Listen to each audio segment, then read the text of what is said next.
Good morning, students.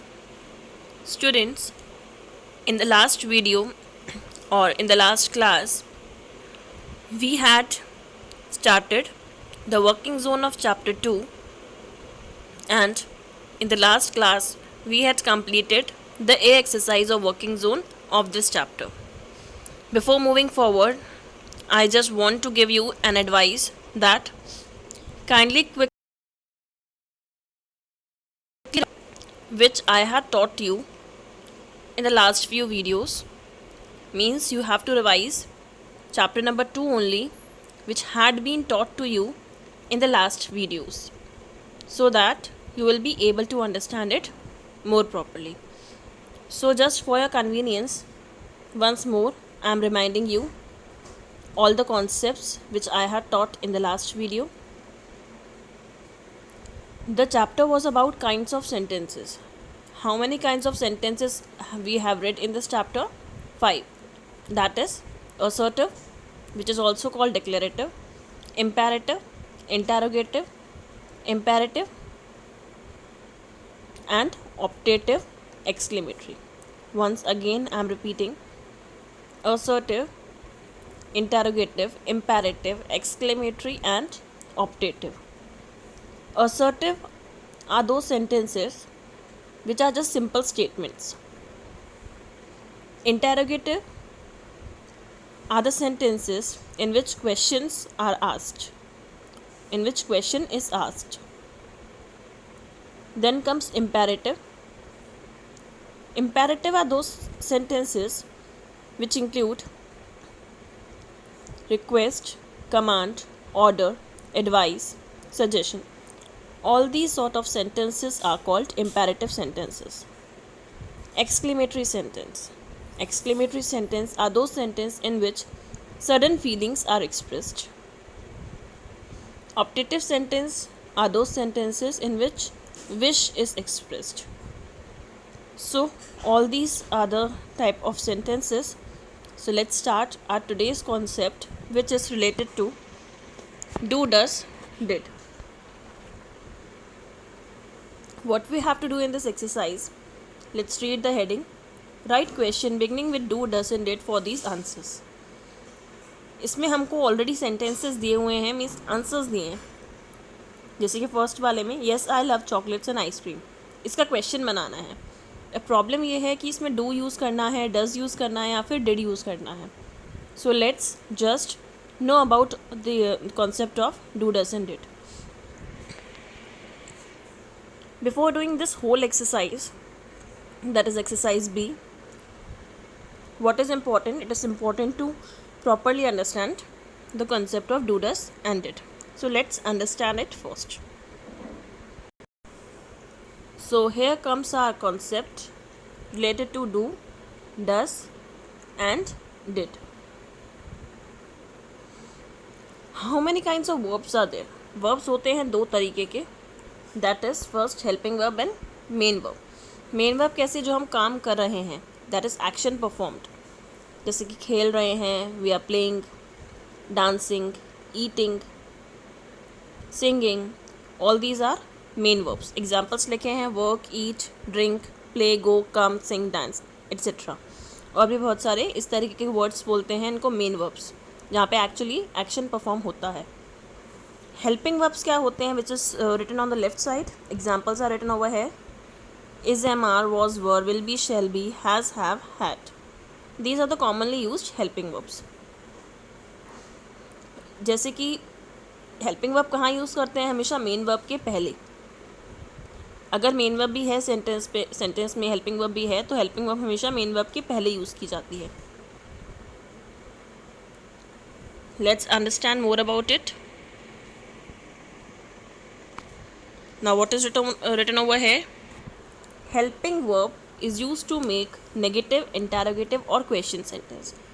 Helping verb से हम sentence को नेगेटिव भी बना सकते हैं, इंटेरोगेटिव मतलब क्वेश्चन वाले बना सकते हैं. जैसे कि यहाँ पे लिखा है इंटेरोगेटिव और क्वेश्चन, मीन्स सेम ही होता है इसका.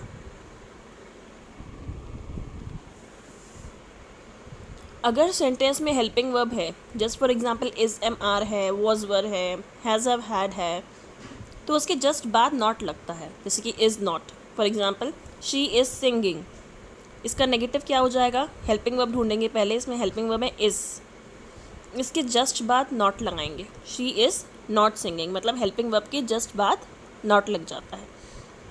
One more example,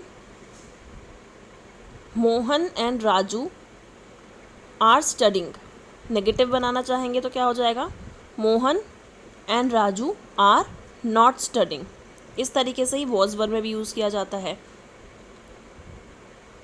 was verb में कैसे यूज़ करेंगे, शी वॉज डांसिंग, नेगेटिव करेंगे तो शी वॉज नॉट डांसिंग। ये एग्जाम्पल हो गए। अब इसी से इंटेरोगेटिव कैसे बनेंगे, interrogative just for example same example लेते हैं।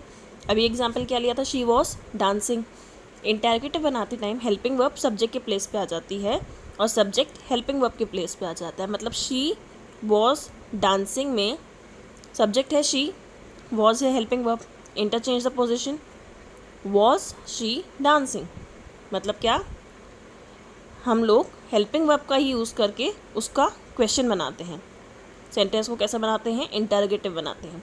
One more example, the boys were playing, change करेंगे पोजीशन सब्जेक्ट और हेल्पिंग वर्ब की, क्या हो जाएगा, were the boys playing. One more thing, she is eating fruit, is she eating fruit, क्या कर दिया, हेल्पिंग वर्ब की प्लेस सब्जेक्ट से चेंज कर दी, शी इज़ ईटिंग फ्रूट का क्या कर दिया, इज़ शी कर दिया, केवल शी इज़ का इज़ शी। उस तरीके से ही वहाँ पे पहले वाले में क्या करा था, शी वॉज का वॉज शी। इस तरीके से हम जब इंटेरोगेटिव बनाना होता है सब्जेक्ट को हेल्पिंग वर्ब की प्लेस दे देते हैं और हेल्पिंग वर्ब की प्लेस सब्जेक्ट को दे देते हैं। इस तरीके से इंटरचेंज कर देते हैं positions. I hope you understood this concept. अब नीचे पढ़ते हैं क्या लिखा है। एग्जाम्पल दिया जो मैंने आपको बोला अभी, कंटिन्यूस टेंस के केस में क्या होता है, is am are S, just for example was were हैं, अगर पास्ट होगा तो वॉज वर आएगा। इनको यूज़ करते हैं सेंटेंस बनाने के लिए, ये चीज़ पता है। परफेक्ट टेंस में हैज़ हैव हैड का यूज़ होता है, ये चीज़ भी पता है, ओके। या will have, shall have future में यूज़ किया जाता है, लेकिन परफेक्ट वाले में। अब जस्ट फॉर एग्जांपल परफेक्ट की बात कर रहे हैं, she has done her work, negative बनाना है तो क्या करूँगी, जस्ट मैंने क्या बोला था, हेल्पिंग वर्ब के जस्ट बाद नॉट लगाएंगे, she has not done her work. इस तरीके से फ्रेम होंगे सेंटेंसेस। अगर चेंज करेंगे नेगेटिव या इंटेरोगेटिव, इंटेरोगेटिव में सेम वापस बोल रही हूँ, सब्जेक्ट और हेल्पिंग वर्ब की प्लेस चेंज होगी। नेगेटिव में केवल हेल्पिंग वर्ब के तुरंत बाद नॉट लग जाता है। अब क्वेश्चन अराइज होता है, मैम अगर हेल्पिंग वर्ब यूज़ नहीं कराई गई हो, मतलब कि सेंटेंस कैसा हो, सिंपल पास्ट, सिंपल प्रेजेंट या सिंपल फ्यूचर वाला हो, इसके बारे में पढ़ेंगे अभी। जैसे कि नीचे लाइन में देखिए क्या लिखा हुआ है, but we don't have any helping verb in indefinite tense. Indefinite tense मतलब सिंपल टेंस में कोई हेल्पिंग वर्ब नहीं होती, तो उस केस में क्या कर सकते हैं, देखिए ये पूरा कॉन्सेप्ट किसके बारे में है, इनडेफिनिट टेंस या सिंपल टेंस, मतलब जहाँ पे कोई हेल्पिंग वर्ब नहीं होती। जैसे कि she plays cricket, she plays badminton, they ate mangoes. इस तरीके से इसमें कोई हेल्पिंग वर्ब तो यूज़ नहीं है, is are am was were has have had, कहीं भी कुछ भी हेल्पिंग वर्ब का यूज़ नहीं है। इसको बनाने के लिए हम यूज़ करते हैं डू डस डिड का, लेकिन समझेंगे डू डस डिड का यूज़ किस तरीके से होता है। सिंपल प्रेजेंट टेंस में यूज़ होता है डू डस का, अगर सेंटेंस कैसा हो, सिंपल प्रेजेंट हो, मतलब कि V1 फॉर्म यूज़ हो, सब्जेक्ट प्लस V1 फॉर्म हो और ऑब्जेक्ट हो, तो उस केस में डू और डस का यूज़ करेंगे। डिपेंड करेगा डू डस का यूज़ कब करते हैं वो मैं आपको बताऊंगी अभी आगे, डू का कब करेंगे, डस का कब करेंगे वो बताऊंगी मैं आपको। सिंपल पास्ट में हमेशा डिड का होता है, सिंपल पास्ट में हमेशा डिड का होता है। सिंपल फ्यूचर में विल और शैल का, इसमें डू डस का यूज़ नहीं होता, सिंपल विल शैल का यूज़ होता है, विल या फिर शैल। अब देखते हैं यूसेज डू डस का कैसे होता है। डू कब यूज़ होता है, जब subject I we you they हो, सब्जेक्ट जब आई वी यू दे हो या फिर कोई भी प्लूरल सब्जेक्ट हो, सब्जेक्ट कैसा हो, एक से ज़्यादा हो, मतलब प्लूरल सब्जेक्ट हो। डस का यूज़ कब होता है, जब सब्जेक्ट सिंगुलर हो, मतलब सब्जेक्ट एक ही हो, जैसे ही, शी, इट। ये कुछ एग्जाम्पल्स नहीं है, आपको एग्जाम्पल दे दिए हैं डू का। डू यू प्ले हॉकी, देखिए यू लिखा है, एग्जाम्पल में क्या पढ़ा था हमने, यू, यू का यू होगा तो कौन सा यूज़ होगा, डू या डस, डू यूज़ होगा, इसलिए हम लोगों ने यहाँ पे क्या देख रहे हैं, यहाँ पे डू यूज़ है, दिखा, यू के पहले डू यूज़ है। इसको चेंज करेंगे इंटेरोगेटिव डिफरेंट तरीके से, क्या हो जाएगा, what do you play, you के पहले भी डू आया, इधर भी देखिए यू के साथ डू। अब राम एंड श्याम 2 जने हैं, मतलब प्लूरल है, तो भी डू आया। इससे हम क्या समझे कि जो प्लूरल वाले होते हैं उनमें डू आता है। अगर सब्जेक्ट प्लूरल होगा, तो क्या आएगा, डू आएगा। अगर सब्जेक्ट सिंगुलर होगा तो डज आएगा। जैसे कि यहाँ पे डू वाले में क्या पढ़ा था, हर जगह हमने क्या देखा, हर जगह हमने देखा कि सब्जेक्ट कैसा है, सब्जेक्ट प्लूरल है। इधर सब जगह सब्जेक्ट कैसा है, सब्जेक्ट प्लूरल है। डज वाले में देखिए सब जगह सब्जेक्ट कैसा है, सिंगुलर है।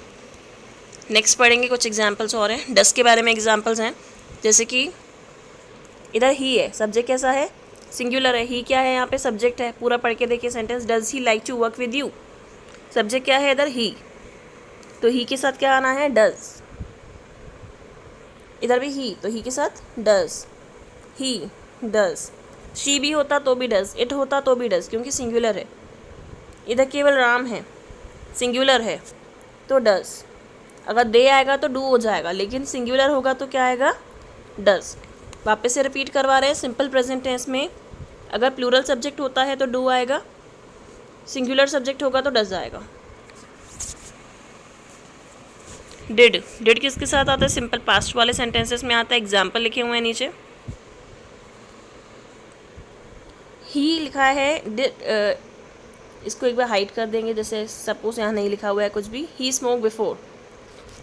क्वेश्चन बना रहे हैं, अगर इतना सा दिया होता केवल, ये नहीं होता, ये कुछ नहीं लिखा होता, अगर केवल इतना सा सेंटेंस होता, ही स्मोक बिफोर, सिंपल पास्ट में है। क्वेश्चन में बनाना है तो क्या करूँगी मैं, इसको मैंने क्वेश्चन में बनाते टाइम क्या कर दिया, डिड ही स्मोक बिफोर।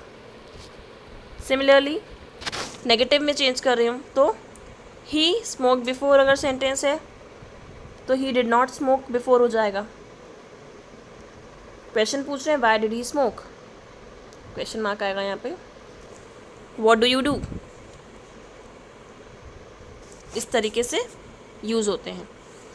वैसे यहाँ पे व्हाट डिड यू डू आएगा, बाय मिस्टेक डू लिख दिया है यहाँ पे, व्हाट डिड यू डू आएगा।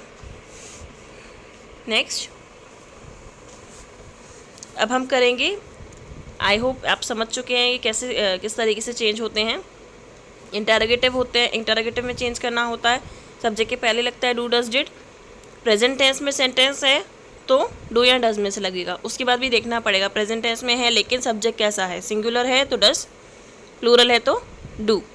पास्ट में सेंटेंस चल रहा है तो देखने वाली कुछ बात ही नहीं है, सीधे डिड। अगर सेंटेंस सिंपल पास्ट में है तो इसमें क्या आएगा, केवल डिड आएगा। चाहे नेगेटिव फ्रेम करना हो या सिंपल पास्ट को नेगेटिव करना हो या फिर सिंपल प्रेजेंट को नेगेटिव करना हो, डू डज डिड के कॉन्सेप्ट सेम रहते हैं।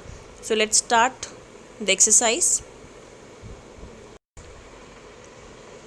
फर्स्ट वाला क्या दिया हुआ है, yes I love chocolates and ice cream. तो क्वेश्चन क्या है, आंसर क्या है हमारा, हमको चॉकलेट्स एंड आइसक्रीम उसको पसंद है। चॉकलेट्स एंड आइसक्रीम क्या दो हो गए, सब्जेक्ट क्या है, चॉकलेट्स भी है और आइसक्रीम भी है, मतलब सब्जेक्ट कैसा है, प्लूरल है। चलो सिंपल प्रेजेंट में रहा है तो क्या आ गया इसमें, डू यू लव। क्वेश्चन पूछेंगे ना किसी से, किसी ने आंसर दिया है, मैंने आपसे क्वेश्चन पूछा होगा अगर कि डू यू लव स्टडिंग, तो आप बोलोगे yes ma'am I love studying, आप यही आंसर दोगे, मतलब मैंने आपसे क्वेश्चन इस तरीके का पूछा होगा, तो हमको इधर क्वेश्चन फ्रेम करने हैं खुद से। तो क्वेश्चन क्या पूछा गया होगा उससे, do you love chocolates and ice cream, तो उसने आंसर दिया yes I love chocolates and ice cream. हमको आंसर पढ़ने हैं, क्वेश्चन बताने हैं, खुद से फ्रेम करने हैं। सेकेंड वाला पढ़ेंगे, no I could not attend the debate on environmental pollution. Question क्या पूछा गया होगा उससे, पहले तो समझिए कि ये जो आंसर दिया हुआ है वो प्रेजेंट में है या पास्ट में है। कुड जब लिखा होता है ना तो सेंटेंस होता है पास्ट में, क्योंकि कैन होती है उसकी प्रेजेंट वाली, कुड होती है पास्ट वाली। ओके, तो कुड है तो मतलब सेंटेंस पास्ट में, मतलब कि डिड आएगा। क्वेश्चन पूछा क्या गया होगा, did you attend the debate on environmental pollution. Okay, now third one. Answer दिया है no it did not rain last evening, पुरानी बात मतलब कि डिड आएगा। क्वेश्चन क्या पूछा गया होगा, डिड इट रेन। इसने क्या बोला, नो इट डिड नॉट, उसने आंसर दिया। तो किसी ने पूछा होगा ना कि बारिश पड़ी थी लास्ट इवनिंग, पूछा होगा did it rain last evening.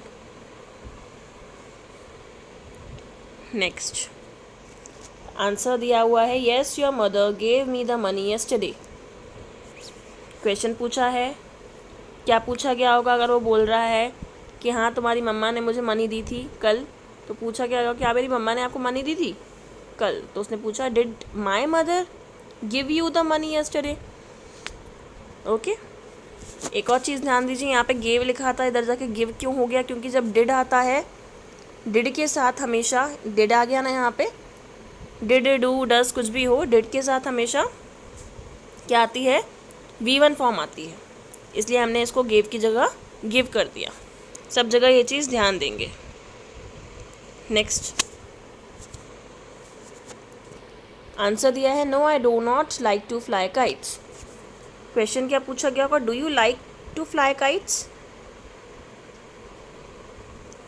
Sixth one, yes my father reads the Times of India. Reads लिखा है मतलब सिंपल प्रेजेंट में है, योर माई फादर है मतलब कि सब्जेक्ट फादर हैं। तो क्या पूछा गया होगा, मेरे से किसी ने पूछा होगा डज योर फादर। डज क्यों लगाया, क्योंकि सिंगुलर सब्जेक्ट है। और योर क्यों लगा दिया, क्योंकि मेरे से सामने वाले ने क्वेश्चन करा हो गया तो वो तो मेरे से पूछेगा ना कि तुम्हारे पापा, इसलिए does your father read the Times of India. Now the last one, yes I like to watch the Discovery channel. Question क्या पूछा होगा मेरे से किसी ने, do you like to watch the Discovery channel. You के साथ डू आ गया और सिंपल प्रेजेंट में चल रहा है, इसलिए do you like to watch the Discovery channel. यहाँ पूरे आंसर्स लिख सकते हैं, लेकिन खुद से ट्राई कीजिए। आप केवल समझिए इस वीडियो को, कॉन्सेप्ट समझिए, उसके बाद वीडियो क्लोज करके या पॉज करके खुद से आंसर्स लिखने को ट्राई कीजिए। आप तभी समझ पाएंगे, जब तक खुद से प्रैक्टिस नहीं करेंगे तब तक नहीं समझ सकते। खुद से प्रैक्टिस करिए, try to do it by yourself. Now the next exercise is exercise C and our question is change the following sentence statements into negative। अब क्या करना है, हमको नेगेटिव में चेंज करना है। पहले क्वेश्चन में चेंज करने थे, अब नेगेटिव में चेंज करेंगे। First one, it rained heavily yesterday. इसमें कोई भी हेल्पिंग वर्ब नहीं है। जब हेल्पिंग वर्ब नहीं होती है, क्या सिखाया मैंने थोड़ी देर पहले अभी आपको, हेल्पिंग वर्ब नहीं होती है मतलब सिंपल वाले इंडेफिनिट टेंस चल रहा है। इसमें आपको पहचानना है सिंपल पास्ट है या सिंपल प्रेजेंट है। इसमें रेन्ड लिखा है ईडी, मतलब कि कौन सी फॉर्म है, third form, second form, third form, second form मान लीजिए क्योंकि सिंपल पास्ट कर रहे हैं। सेकेंड फॉर्म है तो फिर मतलब कि क्या है, इसमें सिंपल पास्ट चल रहा है। सिंपल पास्ट में डिड यूज़ करते हैं, रेन्ड के पहले यूज़ करेंगे और ईडी हटा देंगे। ऊपर मैंने बताया था आपको अभी थोड़ी देर पहले बी एक्सरसाइज में, डिड के साथ V1 फॉर्म आती है। आंसर क्या आएगा, it did not rain heavily yesterday. Next one, Mrs and Mr Verma are helpful neighbours. दो जने हैं, प्लूरल है, आर लिखा है, प्रेजेंट में चल रहा है। क्या बताया था, जब हेल्पिंग वर्ब होता है हेल्पिंग वर्ब के तुरंत बाद नॉट लगा देते हैं, तो क्या आ जाएगा, Mrs and Mr Verma are not helpful neighbours. Helping verb के तुरंत बाद क्या आ गया, नॉट आ गया। Next third, Michael has many friends in this city. Has के इसमें हैज़ नॉट नहीं लगा सकते, 1 सेकेंड, ये अप्रोप्रिएट नहीं बैठेगा क्योंकि ये सिंपल बताया जा रहा है कि उसके हैं फ्रेंड्स। तो इसमें बहुत जने सोच रहे होंगे मैम इसमें Michael has not many friends क्यों नहीं आया इसमें, क्योंकि it is not appropriate in this sentence. इसमें क्या आएगा, Michael does not have many friends in this city. Does इसलिए आया क्योंकि इंडेफिनेट में मान के चल रहे हैं हम इसको, क्योंकि आप इसमें एक चीज़ देख सकते हैं, इधर हैज़ हेल्पिंग वर्ब की तरह इस्तेमाल नहीं करा गया है। देखिए इसमें कोई मेन वर्ब आपको दिख रही है? नहीं, कोई मेन वर्ब नहीं दिख रही, मतलब कि इधर हैज़ हेल्पिंग वर्ब की तरह यूज़ नहीं करा गया है। इसमें केवल बताया गया है कि माइकल के हैं, माइकल को बहुत सारे फ्रेंड्स हैं सिटी में। इधर इसलिए हेल्पिंग वर्ब की तरह इस्तेमाल नहीं करा गया है, इसको हमने सिंपल प्रेजेंट की तरह माना है, सिंपल प्रेजेंट की तरह ट्रीट किया जा रहा है हैज़ यहाँ पे।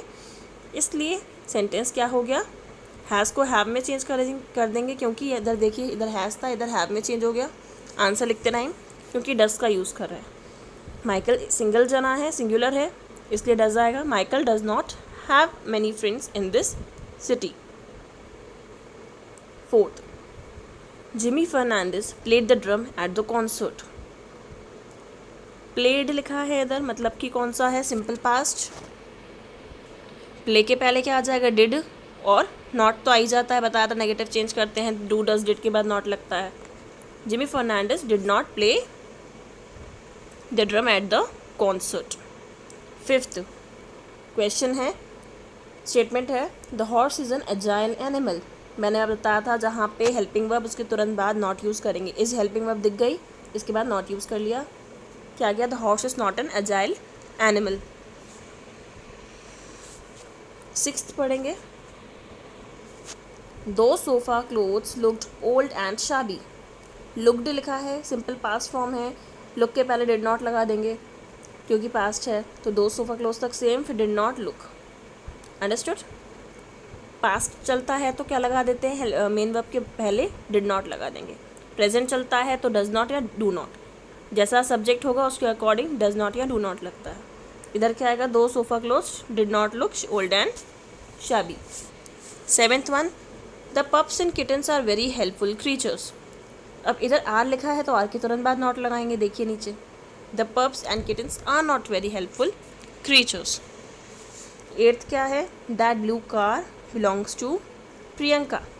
अब इधर क्या है, कोई हेल्पिंग वर्ब नहीं है लेकिन बिलोंग्स है, बिलोंग्स को पढ़ के पता चल रहा है कि ये कैसा है, ये सिंपल प्रेजेंट में है।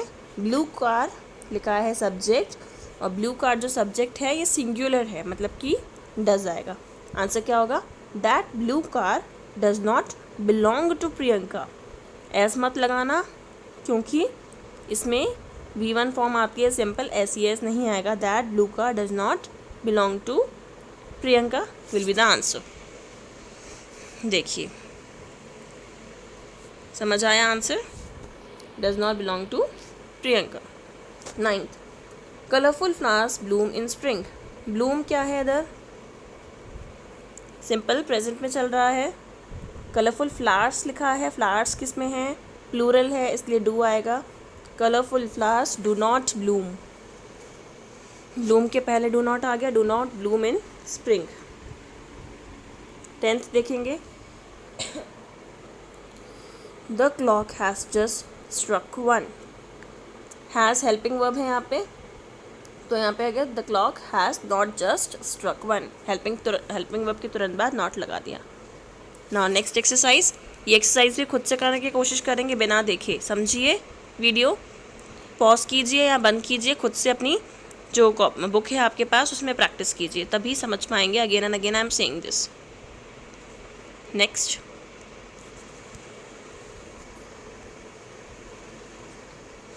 एक्सरसाइज डी, जो कि टिक द करेक्ट है। फर्स्ट वन, इसमें हमको क्या करना है, आइडेंटिफाई करना है किस टाइप का सेंटेंस है। सेंटेंस पढ़िए, आइडेंटिफाई कीजिए। First one, humming bird is the smallest creature. Humming bird smallest creature है, सिंपल है। सिंपल स्टेटमेंट्स किस में आती हैं, असर्टिव में आती हैं। आंसर क्या है, C, assertive. Second one, will you change the television channel. Question mark आ रहा है, इंटेरोगेटिव है, क्वेश्चन पूछा जा रहा है ना इसमें, तो आंसर क्या है, इंटेरोगेटिव। सेकेंड का है B, interrogative. Third, how rich but how mean, exclamatory mark देखिए, सडन फीलिंग्स एक्सप्रेस करना। थर्ड का आंसर है D, exclamatory. Fourth, oh God what an intelligent. Answer, oh God क्या है, सडन फीलिंग एक्सप्रेस करना है, एक्सक्लेमेटरी सेंटेंस है। Fourth का आंसर भी क्या है, D exclamatory. Fifth, you can not attend the class, simple statements है, सिंपल नहीं है। देखिए इसमें क्या दिया जा रहा है, you can not attend the class में ऑर्डर दिया जा रहा है या टीचर कमांड दे रही है, बच्चा कोई लेट आया क्लास में, सपोज कीजिए एग्जाम्पल है, कोई स्टूडेंट लेट एंटर हुआ क्लास में, मैम ने बोला you can not attend the class, means it is a command. तो सेंटेंस कैसा है, फिफ्थ वाला इम्पेरेटिव है। आंसर क्या है इसका, इम्पेरेटिव।